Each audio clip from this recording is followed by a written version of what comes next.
queen, 'cause she stays strong. Yeah, yeah. She is always in my corner, right there when I wanna. All these other girls are tempting, but I'm empty when you're gone. And they say, do you need me?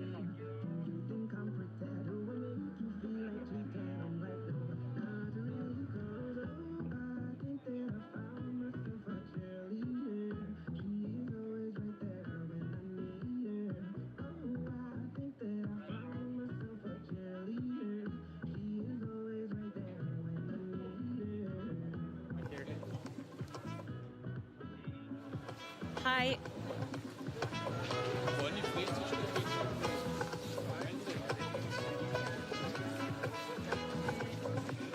Ja.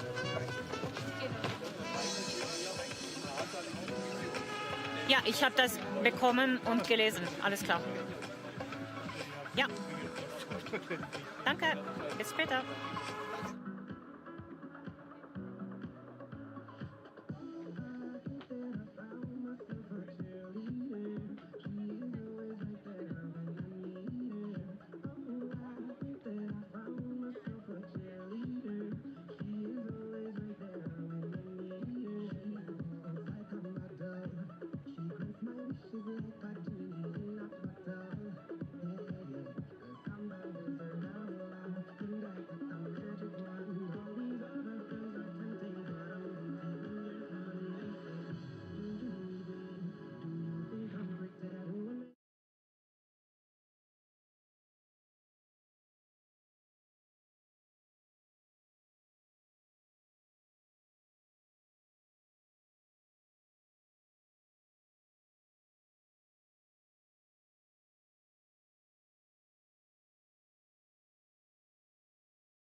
Like this? Perfect. Perfect, thank you. Welcome. Servus. Schön, dass du da bist. Ja. Genial. Und Nee, Tag, Johnny. wir machen ganz schnell. Welche steht jetzt weiter? Wir essen jetzt mal was. Ja, ja.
der kann nicht mehr.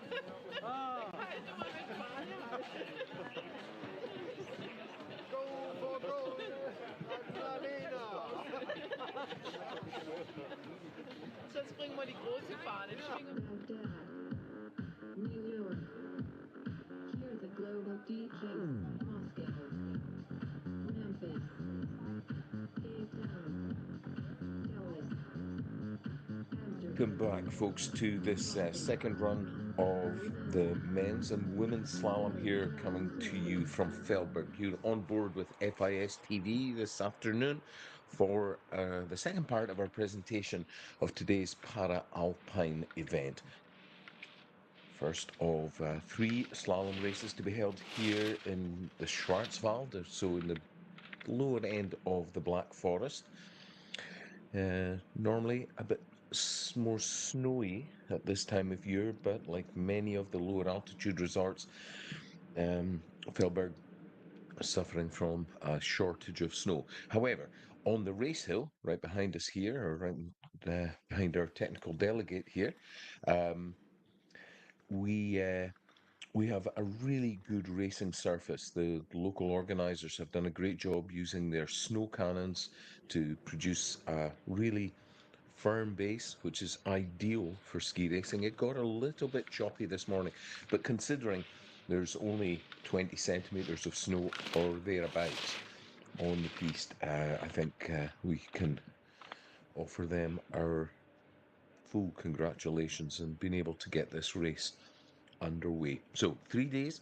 Today, day one, another slalom tomorrow, and the final third slalom will be on Thursday. So make sure you tune in and join us here on FIS TV. My name's John Clark. I'm very pleased to be bringing you this competition presentation on FIS TV. And as you can see on screen there, the start lists have been prepared. And we'll run the same basic order as we did in the first run. That's the women first, and the categories go visually impaired skiers first, then the standing athletes, and then the sitting athletes, and then likewise for the men. And we'll wrap this race day up with the final division, which will be the men's sitting division there. So very tightly contested competitions and a lot to play for. There's a lot at stake here. We're just in the closing couple of weeks before we have our World Championships this year, and a lot of pressure on the shoulders of these athletes to perform for their national teams and secure themselves positions on those teams for not just the following season, but of course the season after next. We will be bringing you the Paralympic Winter Games once again, and shortly after the Olympic Games, which of course next time around are going to be hosted in Italy. Milano Cortina is the venue, so we'll be in the Italian Alps for the skiing and ski jumping sections, and the sliding sports will also, sledge hockey and so on, and para curling will be held down in Milano, in the city itself. So first competitor out of the gate in the second run, we've got Ethan Jackson guiding his Aussie buddy down the hill here, and it looks to be a slightly more open set of gates, I would say, than what we saw in the first run. Just listening to what they're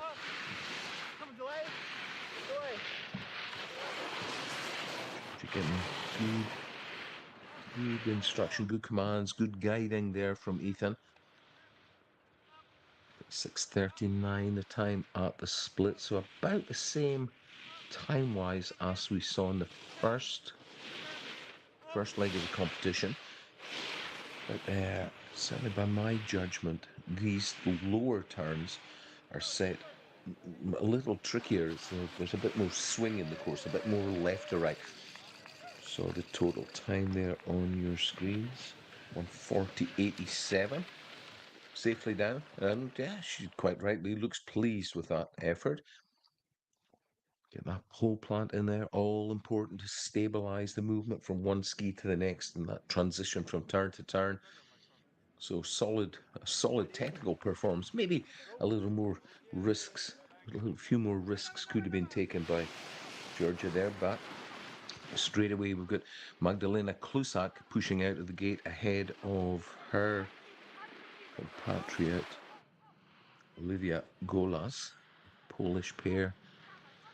Yeah, more dynamic than we saw from the Australians just a moment ago. In their carve, and nice synchronicity, nice shared timing between the skiers. I would say maybe, yeah, on the entry to that flat, maybe a little bit further apart than they would have liked, but right now they're back. They've got that sync, that shared rhythm on the course, which is really important for the visually impaired skier to be able to time their turns. And Olivia over the line, well, really clear in the lead there, 11:62, our new best time.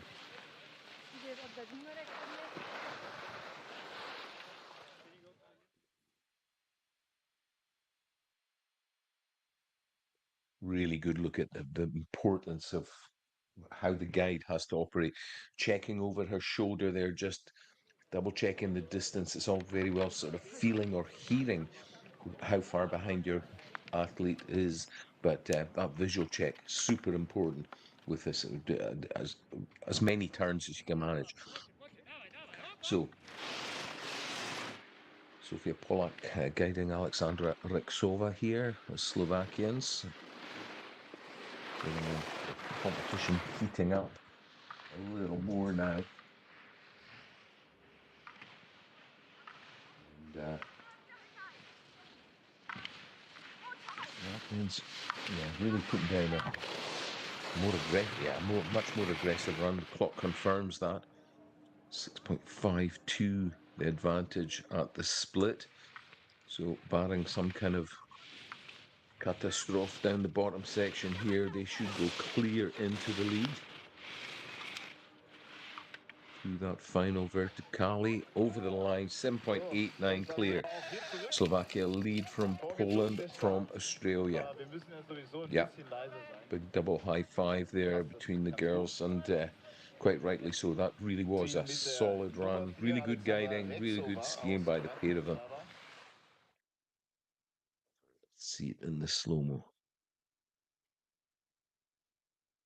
Yeah, real nice there. Brings her right onto the pole, so she's able to just lift her arm up, clear the gate out of her way, and then let the legs do the work and get the turn made. I'll let you listen into the coaching between them while we prepare for Barbara Eigner's run. Lisa Schwartz, her guide today. Auf geht's, Babsi. Nice smooth skiing from the Austrians on the top section. But maybe just a little late on some of the turns, but these turns now coming into the hairpin, she's really tidied the line up.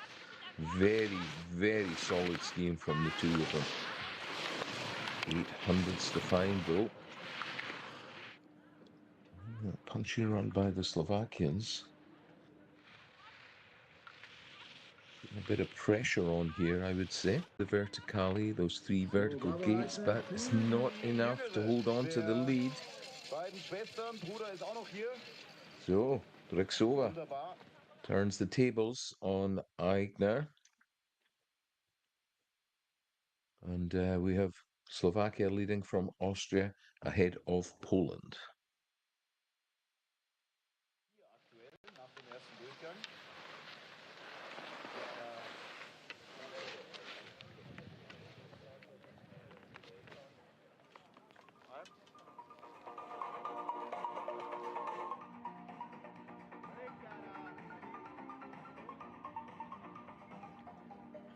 Chiara Matzel up for Italy now. Number one, first out of the gate this morning, took full advantage of very nice, smooth slope conditions. It's a bit more choppy now because there's not so much room for the course setter to set a completely clean set of new turns. So there's a couple of cross ruts where there's some holes from the earlier competition run. But the Italians doing a great job of dealing with those. Well, just as I say that, Marcel gets caught right on the tails, gets squashed onto the bindings, the back bindings, back on top of things now, but has the advantage been bled away? 0.62, it's not a lot of time in real terms. Too close for me to call. She's over the line and it's not enough. Rixova hangs on to top spot. Marcel can only manage second. That mistake those could couldn't have happened at a worse point on the course, actually, just as she was coming onto a flatter section. So sometimes if an error is forced, then if you're on a steep section, you can make up the speed, make up the time again. But unfortunately for her, second place for now, and Patriot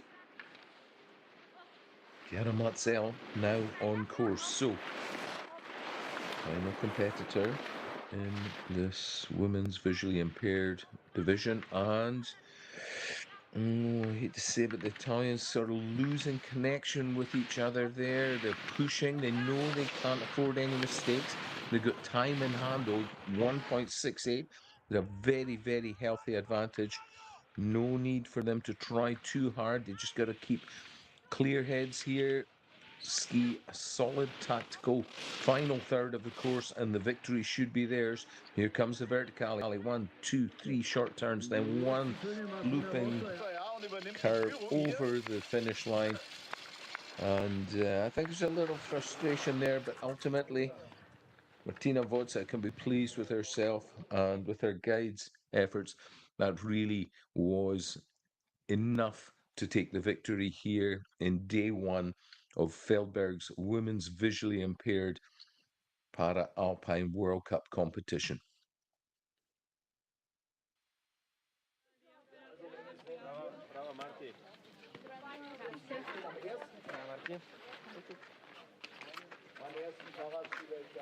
Well, the Italian team sharing the congratulations, but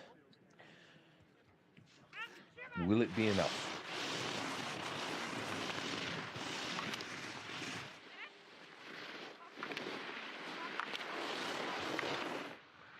Veronica Eigner now on course, and this to me looks like a bit of a masterclass in visually impaired skiing and guiding, almost in the same turn together. And look at the time advantage they've built, 4.86. They've not put a foot wrong so far. Final hairpin, very wide swinging turns here down the final pitch. But stay high here on the last little steep section through that flush, and yeah, that was never really in any doubt. It was theirs for the throwing away. And Veronica Eigner now just has to watch one more skier come from the top of the hill. That's her compatriot, teammate Elena Stari. But looking back at Veronica's run, you can see just how tight, how close, how physically close together she and her guide managed to be there. And that really is a key part, particularly in slalom, is a key part of the overall performance for the visually impaired division. So there's Elena here, tour leader in the slalom discipline.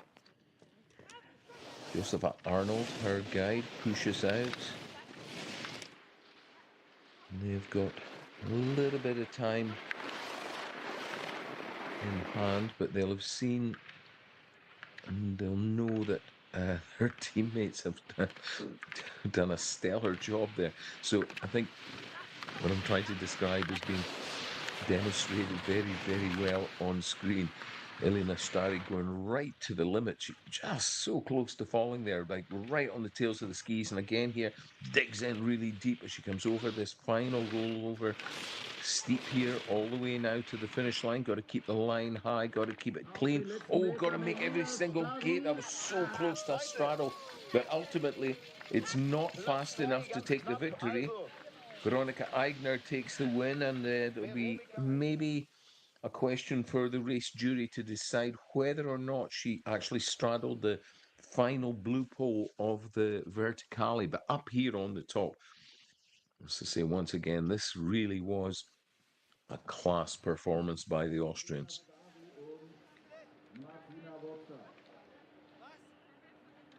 Kleine Verschiebung vorne auf 2 und 1. Now the girls line up for the podium. And next category up will be the women's stand-up skiers. We're led off there by Ami Hondo for the Japanese ski team. But let's just pause for a moment as we look at the leaders enclosure down here to see what the final adjudication will be on today's competition. Looks like Elena Stari passed that final couple of gates correctly and within the regulations, so the results confirm that Austria are in position. Martina Vodza, courtesy of a couple of very, very strong runs. There she is. Big number 3. She takes 3rd place for the Italian team. The remaining positions are Slovakia with Rexova in 4th. Babsi Eigner for Austria in 5th, equal with Chiara Mazzel of Italy. Then Olivia Golas and Georgia Gunia bringing up the rear for Poland and Australia, respectively. This is Veronika Eigner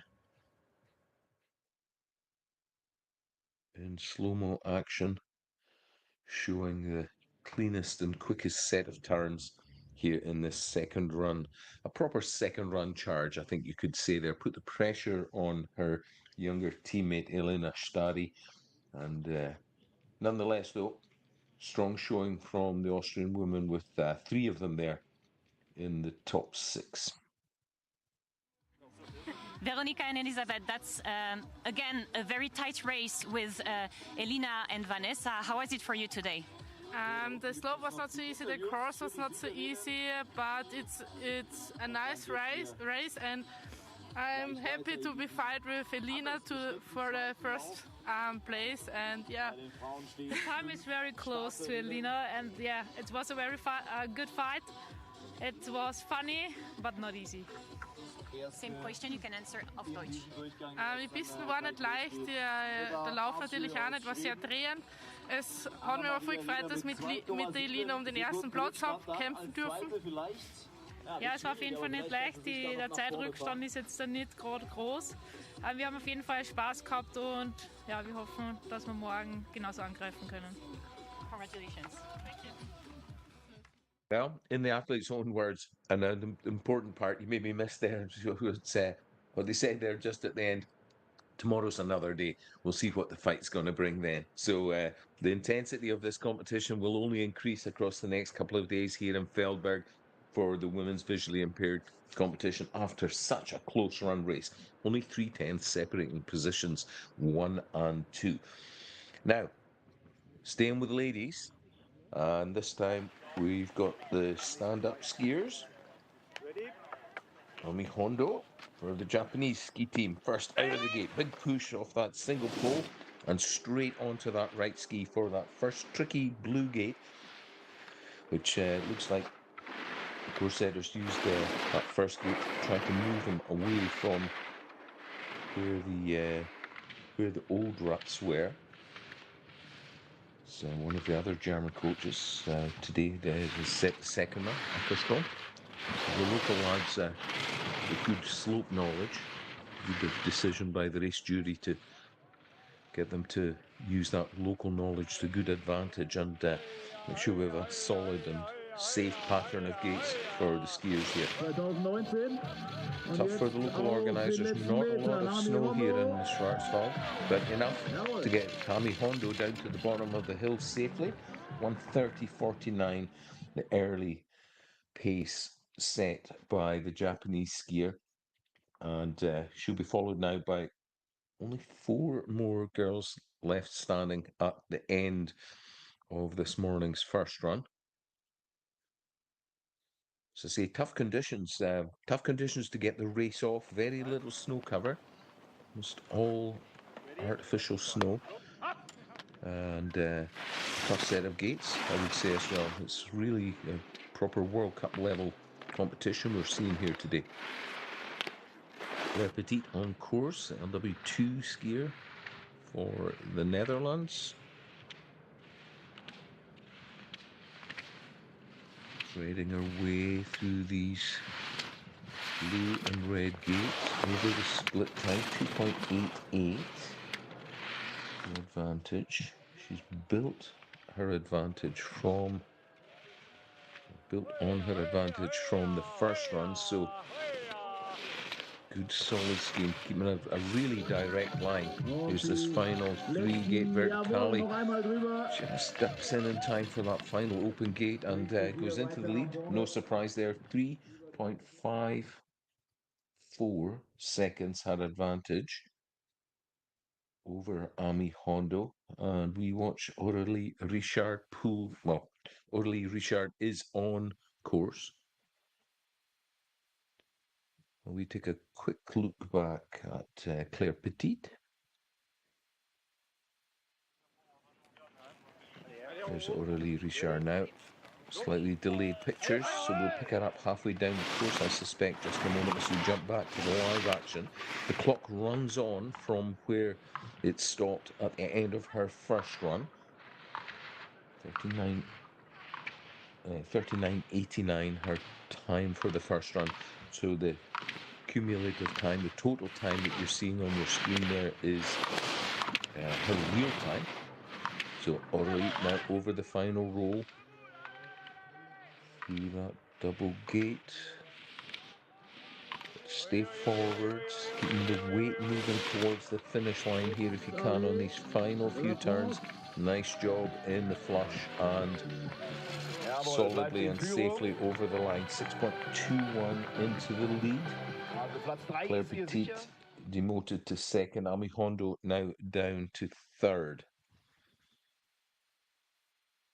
So France from the Netherlands from Japan.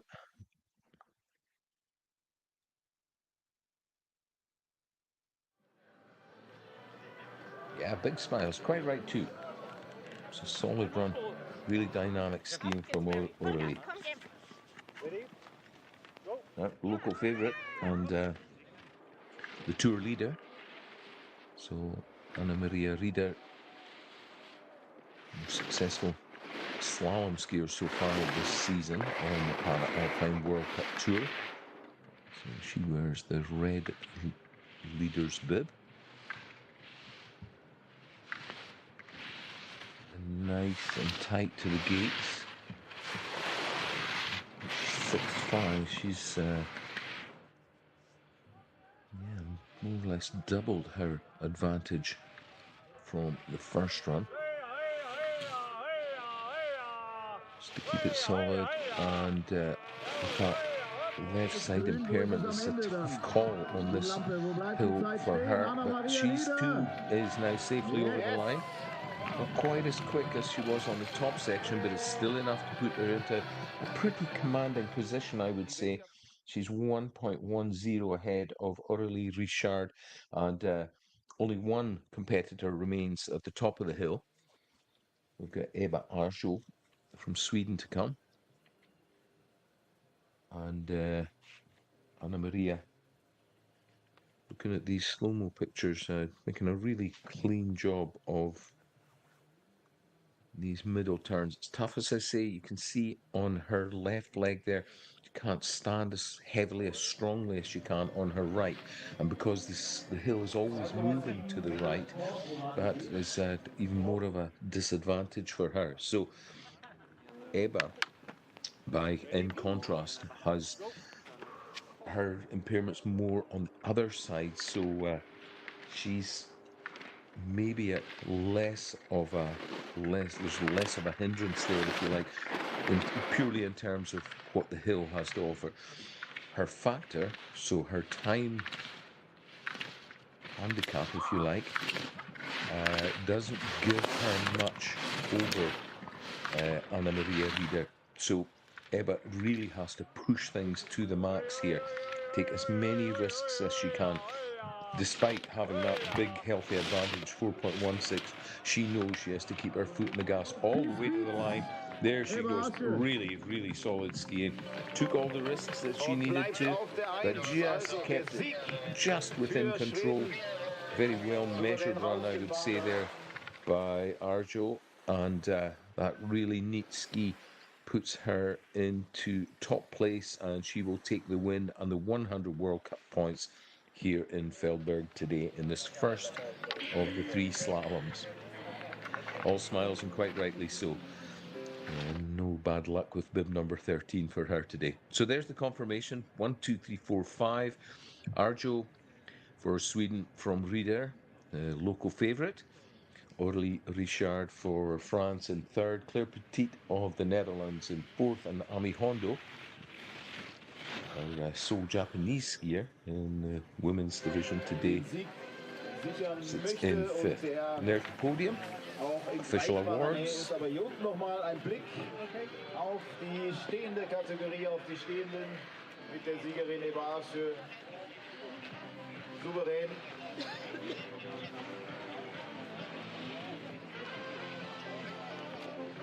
There's mostly smiles almost smiles all around, but the biggest smile, of course, is about Arjo. She really has done a great job so far this season, and it's too close to call, just too early to call just yet as to who's going to take the overall title, but I wouldn't be betting too much against this lady for sure. When you see her ski like this, even when she gets into a little bit of trouble coming out of the hairpin there, the blue-red right in the background, you saw her left ski breaking away from underneath her, but she made the recovery very, very quickly onto her strong side and got on with the job. Eva, that's another win, but the first time on this slope, quite a difficult one. How was it for you today on this slope? Well, when it's steep all the way, there's no room for my leg to breathe, so that's difficult, but I manage. And same in Swedish? Jo, men det gick bra. Alltså, det är jobbigt när det är brant hela vägen så här och benet får liksom ingen vila. Och ja. Men det gick. Jag är glad. Congratulations. Thanks. No room for my leg to breathe.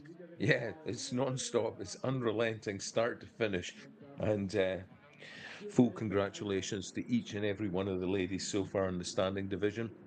Arjo takes the win ahead of Slalom Tour leader Anna Maria Rieder, the local favourite, Orly Richard of France in 3rd place. And we move straight away into the sitting division for the women. Quick adjustment to the course, and only really to the timing equipment, so that there's they put a different start one, so the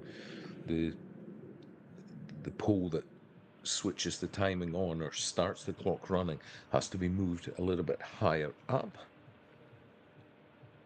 to allow the sit skiers to get the clock running. So that's the reason for this very, very short delay.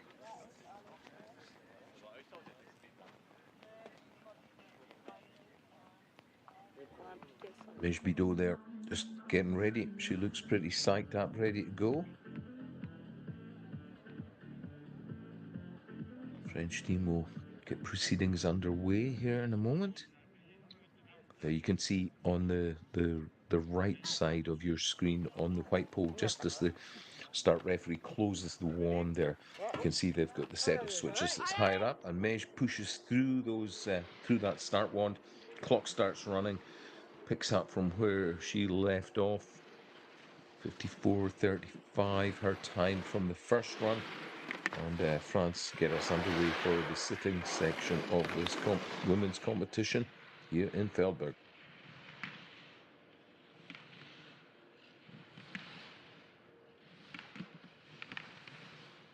It's slightly turnier, I would say, than what we had in the first run. So especially for the sit skiers or in some of the stand-up skiers, the LW2 guys and girls who are just skiing on one ski, it's very important that their line management is very, very accurate, because if the turns are really wide, like you see measure, she's having to work really hard to pick the line up again and get around the gate early enough. That's a good job done there on the blue gate. That should help her out for these closing turns. Needs to be quick here to then one final push to the line. 1:46.21, sorry. The early race pace from Bidot.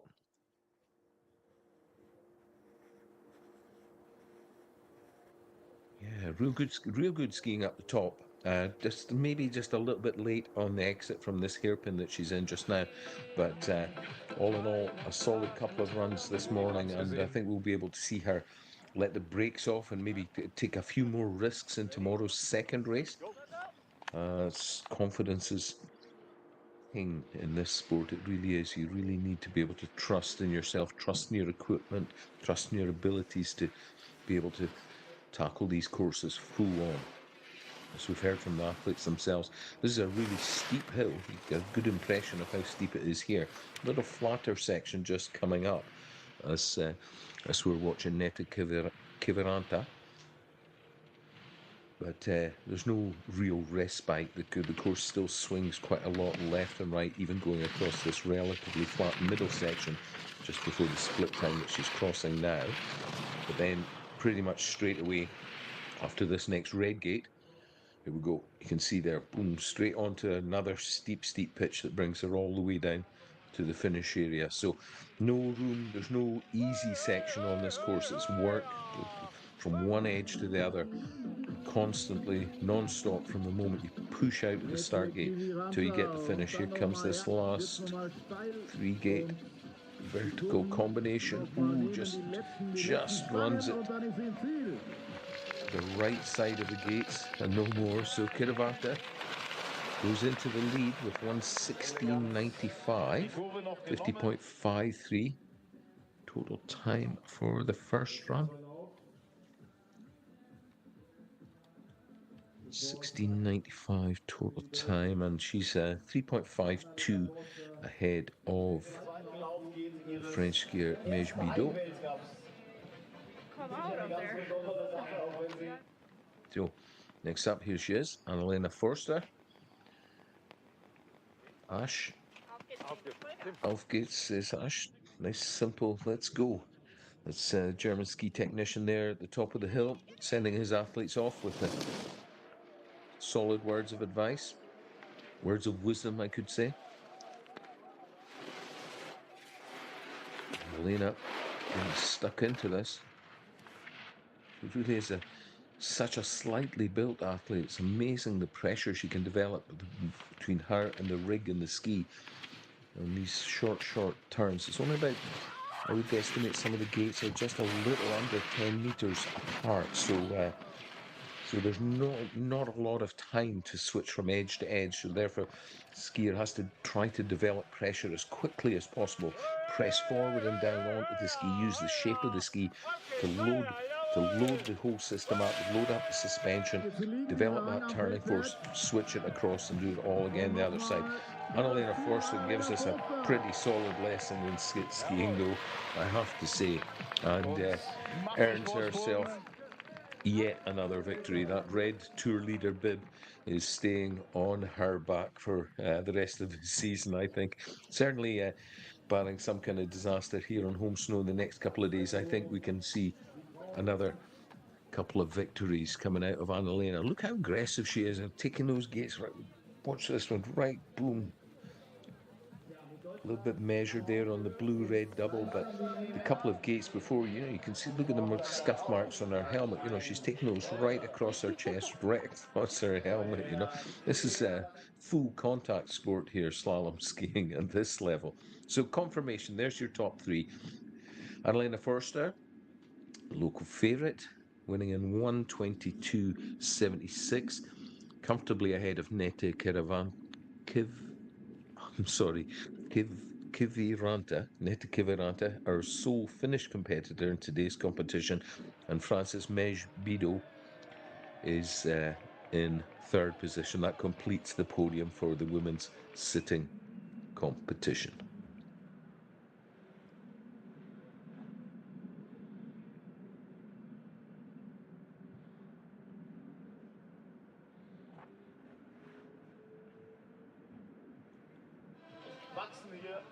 There we go. All smiles. Nice podium.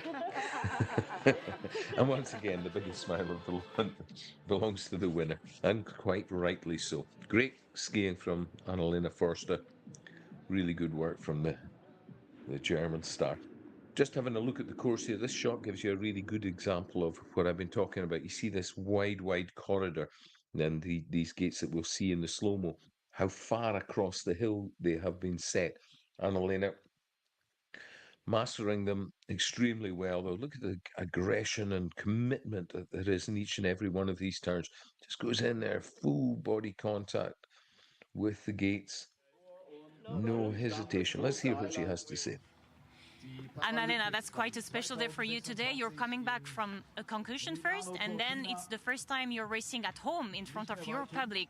How was it? How do you feel? Oh, I was very nervous today. It's a nice situation to race in Germany and have races here and have my family and my fan club, and it's really cool. But yeah, I was very nervous, and race hill is very tough. Yes. Same question. You can answer auf Deutsch. Ja, also ich war voll nervös. Es war echt gar nicht so einfach, dann die Leistungen abzurufen, die man gern abrufen möchte. Der Rennhang ist auch echt schwierig, aber ich freue mich umso mehr, jetzt hier in Deutschland mal Weltcuprennen haben zu dürfen. Ja, mega cool. Gratulation. Danke.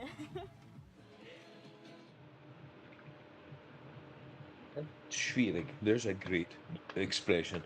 Really difficult. Schwierig. This is a really difficult hill. It's just a little ski resort, and it's not even technically in the Alps. It's in the Schwarzwald and the Black Forest.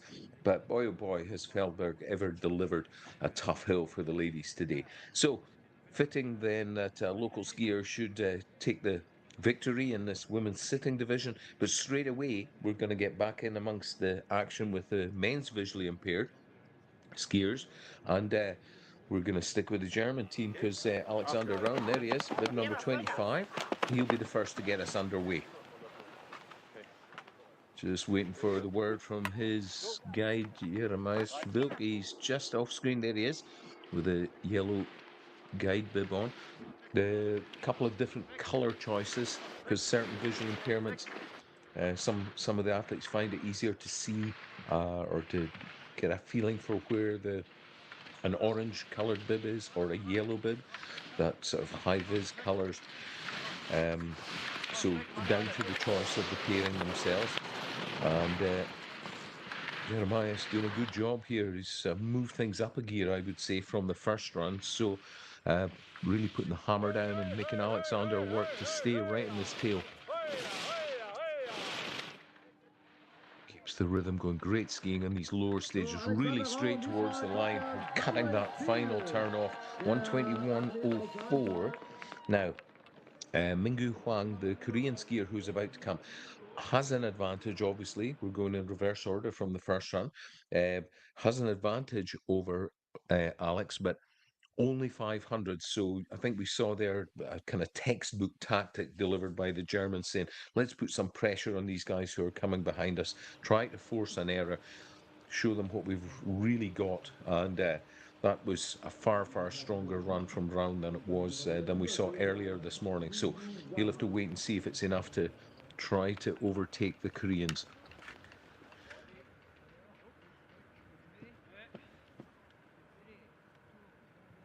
On course, Mingyu Huang behind Chun Hyung Kim.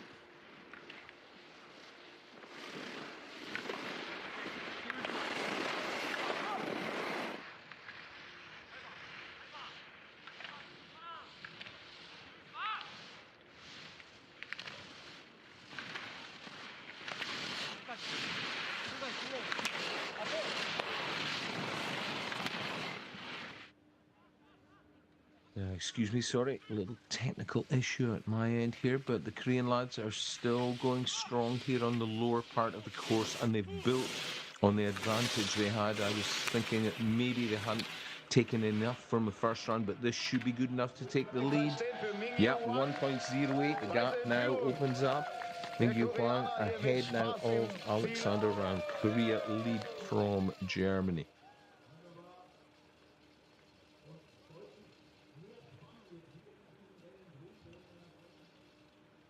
Great slow-mo pictures. Must congratulate our local production crew here. World-class filming, capturing the essence of what these guys and girls are up to here today. Yeah, and the emotion as well. It's not just the technical and tactical stuff. It's all about the joy of succeeding as well. So, from some relatively new skiers, the Koreans, to the very experienced partnership of Maros Hudek and Miroslav Haraus. Slovakians.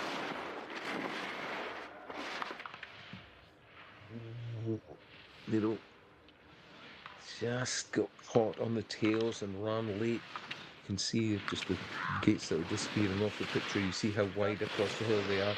And he didn't quite recover his balance fully, and another 5 or 6 gates he'd run himself way too late. But the error had started up on the steep section, about 2 or 3 gates from the end of that first pitch. Just got himself a bit on the heels. I would say maybe the distance was starting to stretch a little bit. Just here though, that error, he gets pushed back, and then because he was late already, there was no chance to make the red gate. So disappointing end to his second run.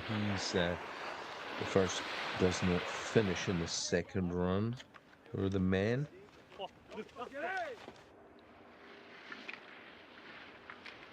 So we're back to the top of the hill, and we're on course with Yasson de la Place. Frenchmen are, yeah, they too a little bit too direct and forcing the turn late as a consequence.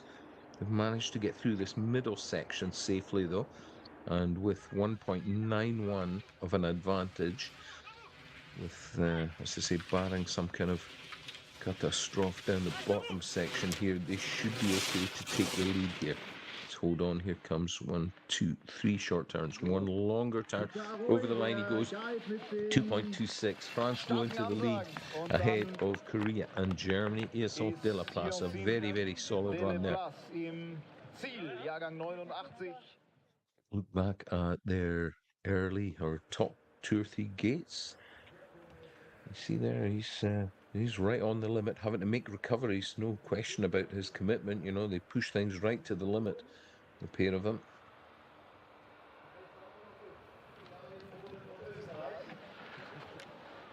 Yeah, he's pleased with that. I should think so too.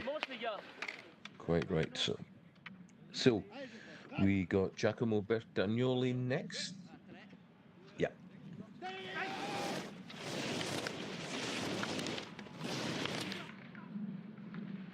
Why they have to go across the hill? Ravelli, just again, he's having to concentrate fully on his own skiing. We're talking about his, Giacomo's guide here. And as a consequence, I think he's maybe just leaving Giacomo behind a little bit more. He takes a chance to have a quick look over his shoulder there. Sees that Bertagnoli's maybe a little bit further behind him than he would like. They've closed the gap now. And, well, they had a good advantage at the top of the hill. They've grown it a little bit. They can't afford any more mistakes. Here comes the line. Into the lead they go. Well, yeah, maybe they just threw the rule book out the window there. And they're both well pleased with that effort. And they opened up a huge amount of time between themselves and De La Place on the lower half or the lower third there. 5.85. That's quite a gap to be leading by at this point in the competition. And that'll secure them the victory. That's the question. Will it be? Will it? Won't it? They have to watch and wait. Couple more skiers still to come. Olas, first of those. Polish skier on course. Very smooth, very clean skiing, but the gate, oh, the guide hit the gate so hard it popped back up, caught Mikael across the ankles. I think that's what kind of broke his concentration there. And it looks, oh no, their race is run. They've missed a gate and they're out of this one. That's really unfortunate. Hopefully we'll get a look back at what went wrong there. But I think they may be just pushing it a little bit too hard. Here we go. The mistake was actually 2 or 3 gates before what we're seeing there, and that was the straddle that made them decide that even if he hiked for this blue gate, it would have been all for naught. The tip of one of his skis went the wrong side of the previous gate. So the pressure is on. There's no question about that. Bertagnoli leads. The last of the visually impaired men are on course. Johannes Aigner, looking really determined, shoulders hunched forward, driving the hands through the gates.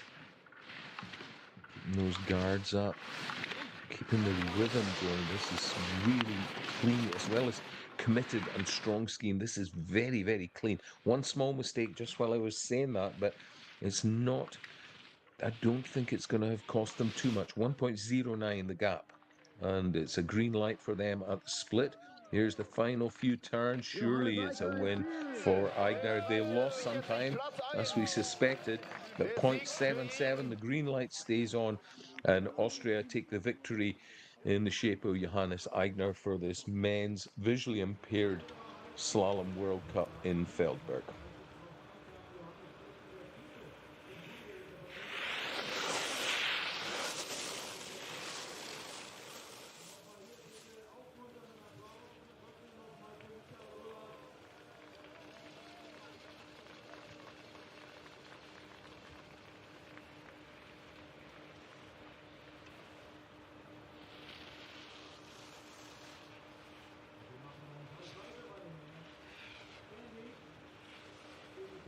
Well, men's visually impaired slalom win goes to Johannes Aigner. Let's see if he's got time for a quick word with our on-site reporter, just as they prepare for their medal ceremony. But there's the confirmed results. 2 DNFs. And Aigner wins from Bertagnoli of Italy.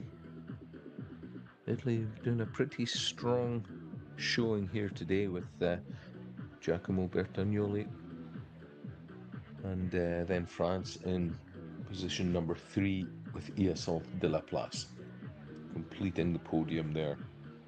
Austria, Italy and France. There they are.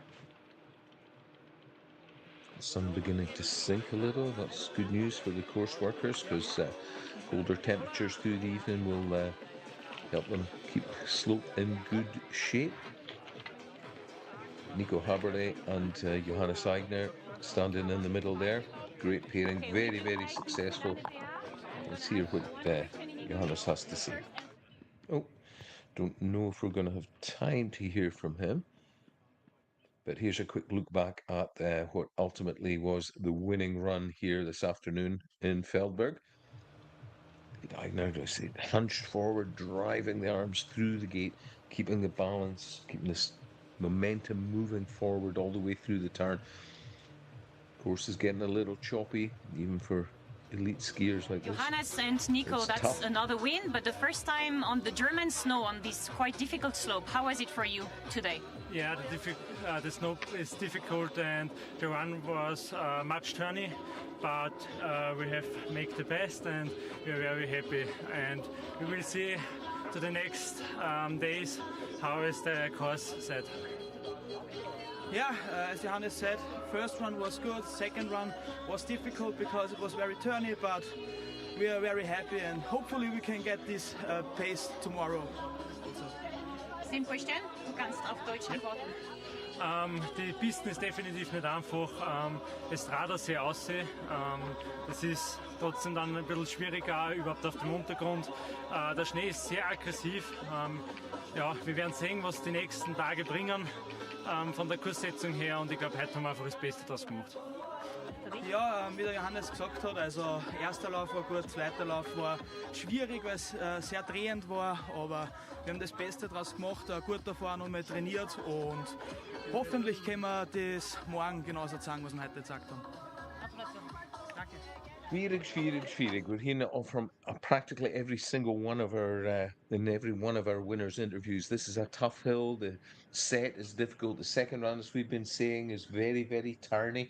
And the athletes all, well, I wouldn't say they were complaining about the course set there, but we'll see who's going to set tomorrow's run or tomorrow's two runs, and we'll see what sort of pattern of gates we end up with there. But this is World Cup competition.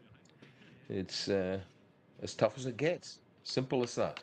So that's the men's visually impaired. Aigner from Bertagnoli from De La Place, and we're straight back into the action here with the men's stand-up. Good Viljar Hansen Mathias. Here he comes. First of our stand-up skiers from Norway. This is going to be tough. It's going to be especially tough for the LW2s, for the single leg skiers, or for those with a heavy impairment on one side of their body, because there's so much movement, so much lateral movement, left to right movement required, especially on those top dozen or so gates right out of the start.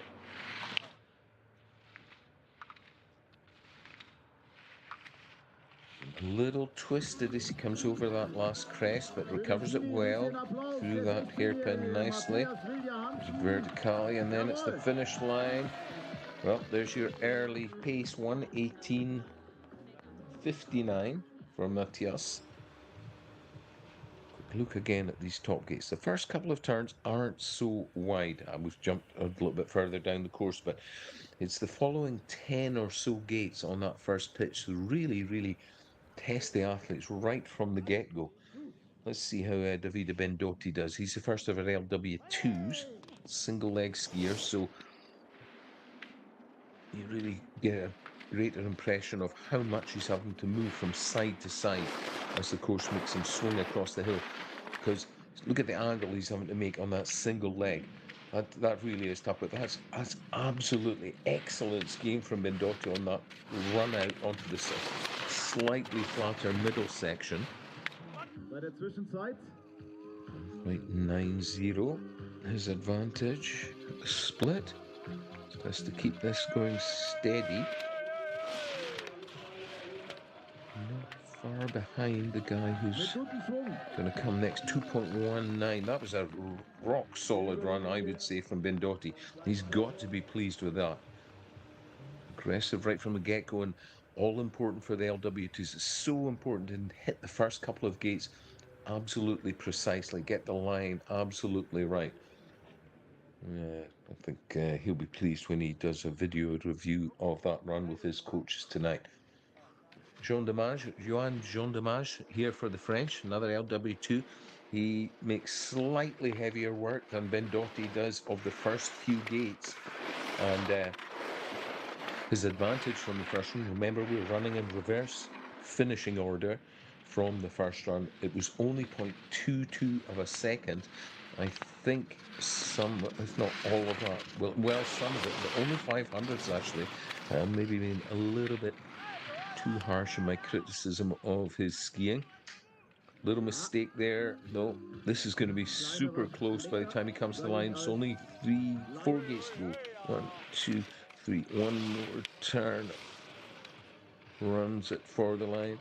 There's the final verticale. And the tables turn. Bendotti sees off the first of the challenges. Jean Demage. Only manages to hang on to second.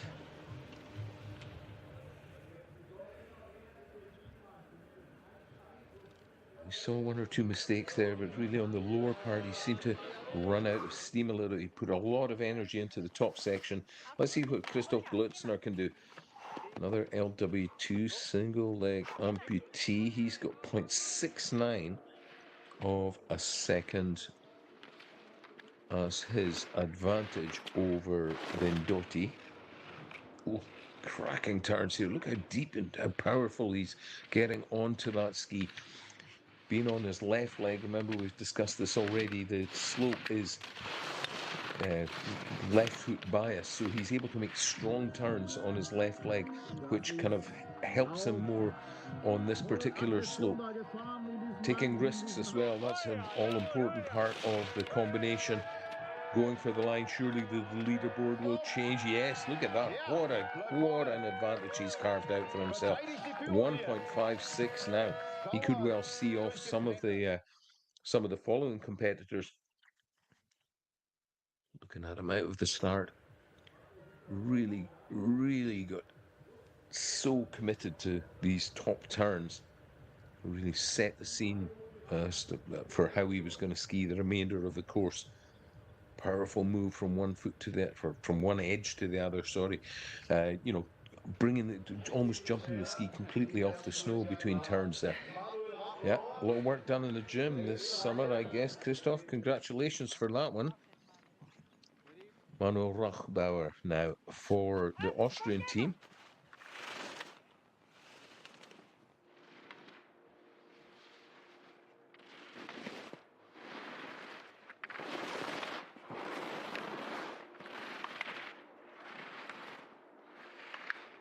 In LW9, he has a more favourable factor, so the clock runs slightly more slowly for he than the previous LW2 skiers.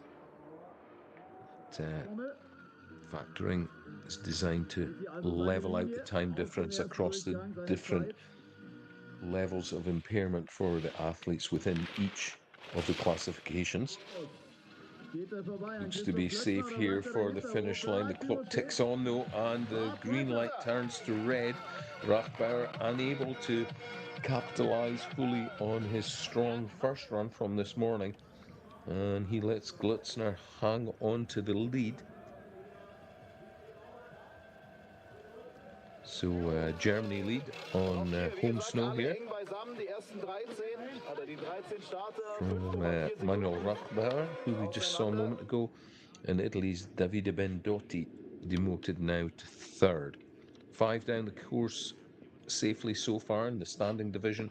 Jordan Brazat for the French team next up, 8th after the first run. As young teammate Arthur Boucher leads the way from this morning's early run. Brazat looking ever more confident. Every time I see him ski, he's taking more risks, letting the skis run, taking a straighter, more direct line, and managing to get away with it most of the time. 2.17 now the gap. He's done a great job there. Is he done enough to hang on to lead? I think so. Surely this is a new leader.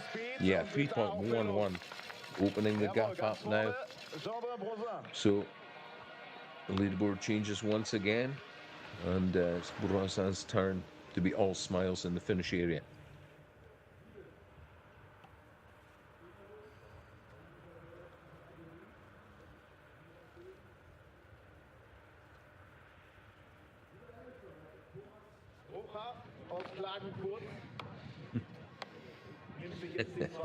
Very pleased with himself. Now, hesitate to call him a veteran, but very experienced Tommy Grocher here from out of Kärnten. And a real master of the LW2 category. Very quick on this middle part of the course now. Here's the split time, 10 hundredths defined.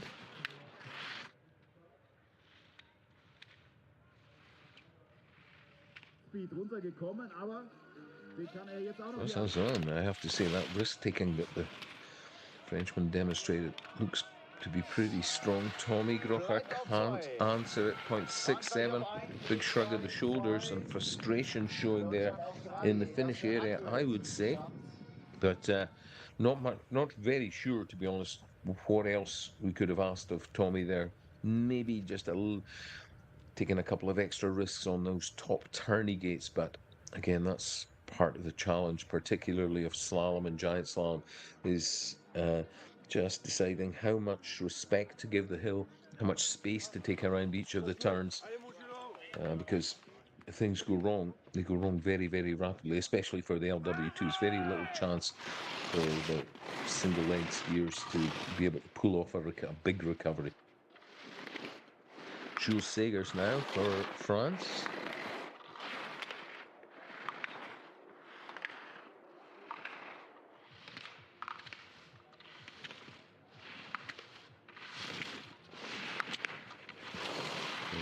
Hundredths at the split. A little bit of his advantage has bled away on the top part, and down here he's getting pushed a little wider than I think he would ideally like. Pretty straight through the final vertically, but a slightly rounder line costing him dearly on the lower half of the course, and another skier sees his early advantage overturned, and Segers has to settle at the moment for third position behind Grocher and Brazin, his French teammate.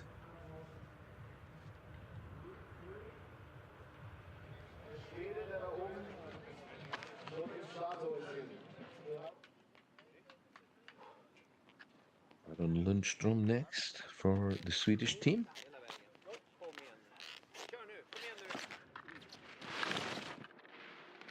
Push out of the start gate. And skis on 100% factor, so no advantage from the clock. Relatively light degree of impairment on his left side. So all about his skiing skills. Wow, those are good turns there. Really, really solid, quick turns from foot to foot. Lundström driving forward, using his strength in every single one of these curves. Over he goes, stretches that lead out now, and 0.67 says seems to have had a bit of divine providence on his side there. But Lundström, our new leader here for Sweden, and straight away, excuse me, got a quick look back there at Jules Segers, and then this is Aron showing a couple of the turns from what is now the fastest run in the second half of our slalom competition today. Yeah, quite right to be happy about that one, that's for sure. So back to the top. This should be Oscar Burnham this time. 4th place from the first run. So we're really getting into the thick of things. But I have to say, that run by Lundström a moment ago surely is going to put a bit of pressure and put the fear into these guys that are just a little ways ahead of him from the first run. Only 21 hundredths. That's more or less a blink of an eye.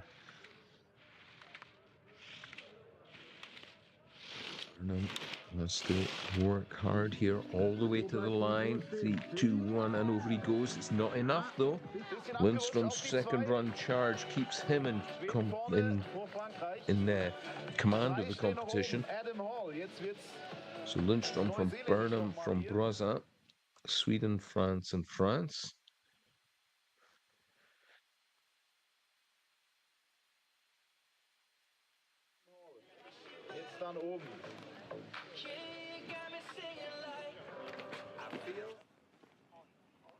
And at the top, we've got, I'm sure he won't mind me calling him the elder statesman of men's Paralympic Alpine Skiing, Adam Hall. Here he goes.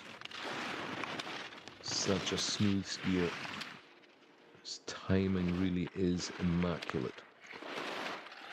Skis with a tiny lanyard between the tips of his skis to help him maintain control over the boards. But just look at how that translates to smooth execution and really, really well balanced curves. He got a little bit late there, and I would say he's losing a bit of speed across that last little flat. He's onto the final pitch here. And it's going to be too close for me to call. 3 turns, 4 turns to go. 1, 2, 3, and then this final curve. And Adam Hall lets it slip just those slightly rounder turns on that last moderate pitch before the final fall away, costing him a little too dearly. Top section was good, the middle part also excellent, I would say, but it's just a little bit lower down that the time did slip away from him.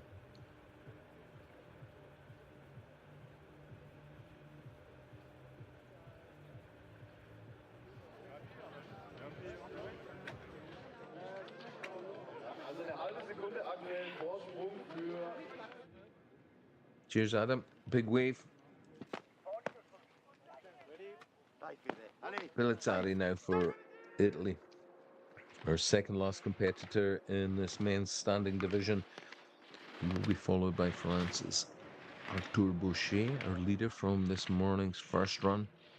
Oh, Pellizzari, I was just about to say, look at the angles he's making, dropping himself so deep into the turn. So, courtesy of Pellizzari's error, Aron Lundstrom stays at the top of the leaderboard.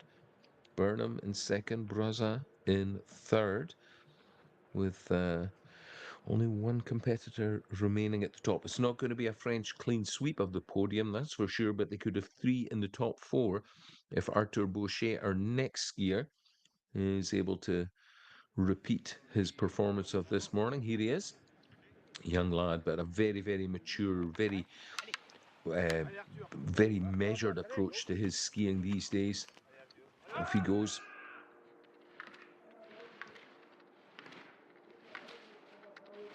Dropping in deep to these very wide top turns. He knows he has a bit of a gap ahead of the rest, but he knows he can't afford to make any mistakes, so he can't afford to let too much of that time slip away. 1.99. The gap at the top now grows to 3.01. Oh, another textbook run from Boucher. Here comes the finish line. Surely, yes, over he goes. 2.37 the gap. Total time, the total winning time for this men's standing division, 1:08.69 belongs to Arthur Boucher. He secures himself another 100 World Cup points, and that red leader's bib that he wears stays on his back for tomorrow's competition as well. And just have a quick break here while they prepare themselves for the podium ceremony. But there's the confirmed results. Strong showing by the French team, I have to say. First, third, and fourth position, a 7th and an 11th as well. So really packing them in there. But all credit, and the top spot goes to the youngster of the team, Arthur Boucher. Second place confirmed there, Aron Lundstrom for Sweden, 2.37 back from top spot. And then the second of the Frenchmen, Oscar Burnham, sitting in third position. There he is there, bib number 37. I'm asking one question in English, you answer in English, and then in French. Let's see what Arthur's got to say for himself.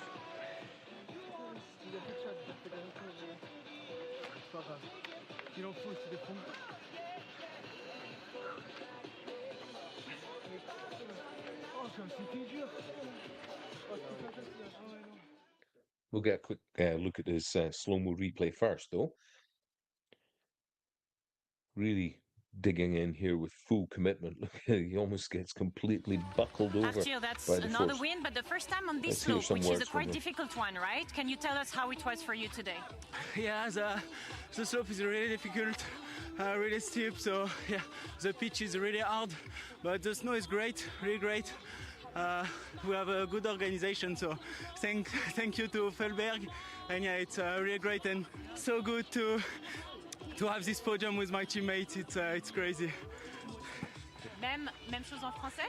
Comment c'était aujourd'hui sur cette piste? Très difficile. Cette piste, elle est pas facile, elle est très dure, très raide, très glacée. C'est vrai que on a bien galéré. J'en pouvais plus. Je pense que les images sont pas très belles, mais bon, c'était assez rapide, donc c'est ce qui suffit. Et puis être très très content de partager ce podium avec Oscar. Il tournait autour depuis pas mal de temps, donc content qu'il le fasse là sur une belle piste comme ça. Et puis rendez-vous demain. Merci, félicitations. Great words there from Arthur.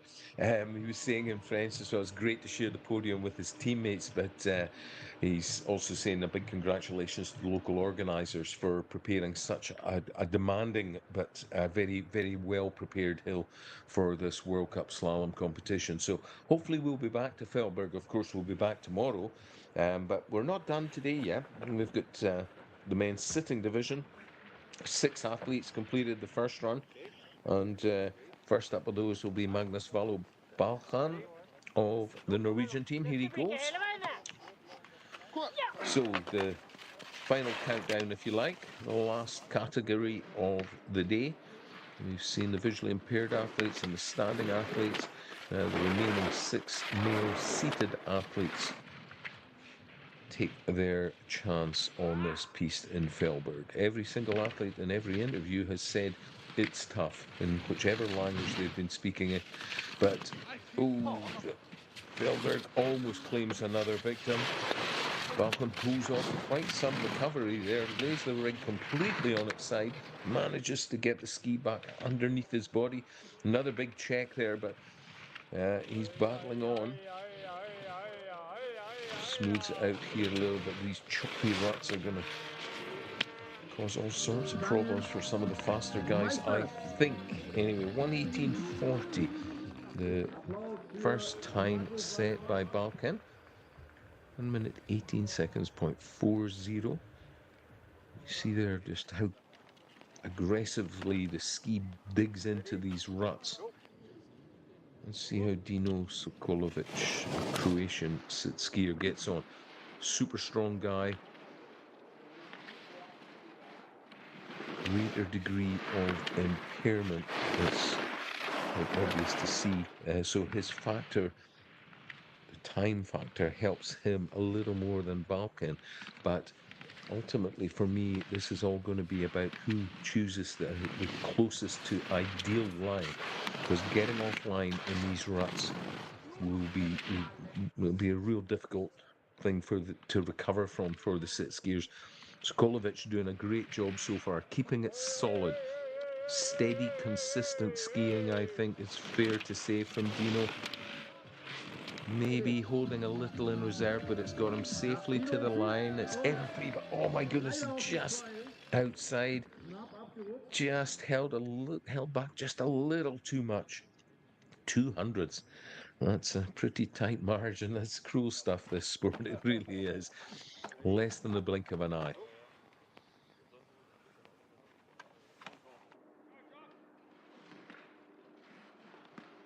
Josh Hanlon now.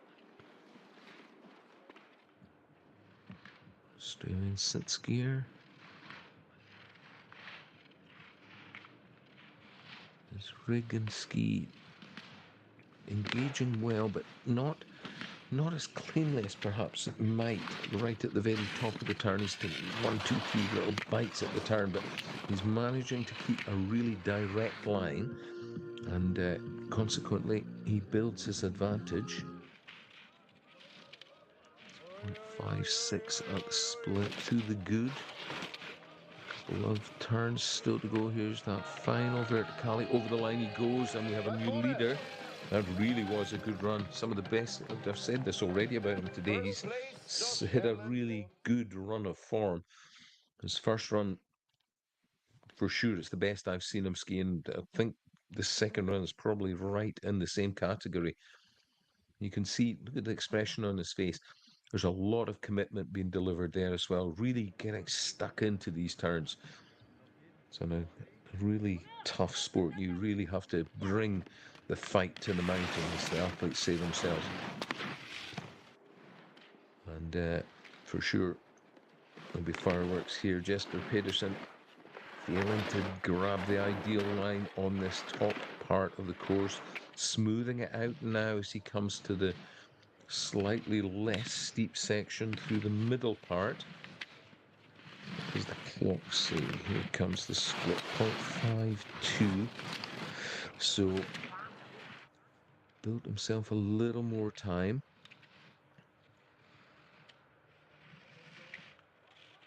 lot of fight going on here. Pedersen working hard to make the ski switch into the curve. Here comes the last few turns. Should be a new leader. Oh no, 0.64. That's the wrong side of the clock though. Yeah. You can tell behind that smile that there's a bit of frustration there. He was working so hard to make the ski try to bite and try to carve smoothly, but watch as he goes through this turn. Big slide and then chop, a real J-shaped turn rather than getting more of the turn done higher up in the curve. So all the pressure coming right at the end. So Pedersen goes second. Josh Hanlon for Australia hangs on to top spot, and René de Silvestro, our last but one skier, on course now for Italy. There's rig 2 bucking and chopping around, battles with the hill. Really nice turns there coming off the pitch. That could be a game changer for him in this run. 2.65, look at that. Gained a whole second and a bit more besides over the rest of the competitors. Flying on that middle section, courtesy of those really quick few turns coming off the pitch. Almost at the line now. Oh, beautifully straight through the verticale, and a big advantage carved out by De Silvestro. 3.24 seconds. Italy lead the way, and now can the Netherlands answer? The pressure is all on the shoulders of Jeroen Kampschreur, our final competitor for today's competition. But look at these turns from René de Silvestro. You can see the way he drops his shoulders and his head right down the middle line or the center line of the course. A sign for me of a lot of commitment there. Really giving it absolutely everything.